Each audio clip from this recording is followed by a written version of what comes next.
त्यांच्या पोटी गुरु श्री रेवणाचार्य यांच्या कृपा आशीर्वादानं वयाच्या 60व्या वर्षी मुद्दगौडा व शिवलिंग पूजेत मग्न असताना साक्षात श्रीशैल मल्लय्या हे वृद्ध महात्म्यांचे रूप घेऊन त्यांना गीचा व भक्तांचा उद्धार करण्यासाठी श्री सिद्धरामेश्वर आपल्या गावी परतल्यानंतर परमेश्वराची आज्ञा घेऊन माता गंगा दुःखी कष्टी आणि संकटात असणाऱ्या भक्तांना वाचवण्यासाठी स्वतः श्री सिद्धरामेश्वर यांना रोगमुक्त करीत त्यांच्या जीवनात अवघी भूमी शिवमय झाली।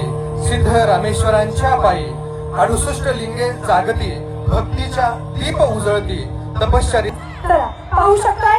सोनलगीच्या क्षेत्र रक्षणासाठी श्री शिवयोगी सिद्धरामेश्वर महाराज श्री गणेशाची आराधना करतायत। 68 शिवलिंग व अष्टविनायकांची स्थापना करून त्यांनी या पंचक्रोशीला संरक्षित केला आहे।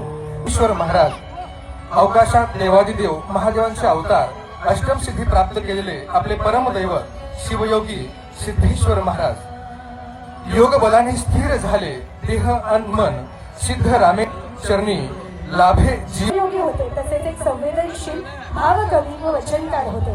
68,000 वचने लिहिलेल्याचा उल्लेख त्यांनी स्वतः आपल्या एका वचनात केला आहे। शिवयोगी श्री सिद्धरामेश्वर महाराज की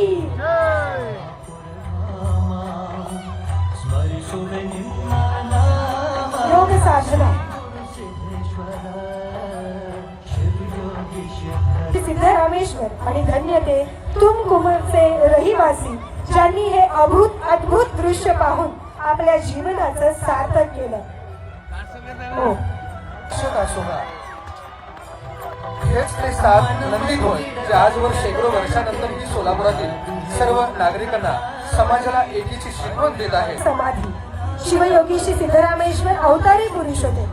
सोनलगी म्हणजे सोलापूर त्यांची कर्मभूमी तपोभूमी। आपल्या या भूतलावरील 150वी वर्षपूर्ती मानवंदना। वंदे मातरम भारताच्या राष्ट्रीय स्मृतीचा गौरवशाली उत्सव आहे, ज्याचा उद्देश वंदे मातरमची भावना आणि भारताच्या इतिहासातील त्याच्या अद्वितीय भूमिकेचा सन्मान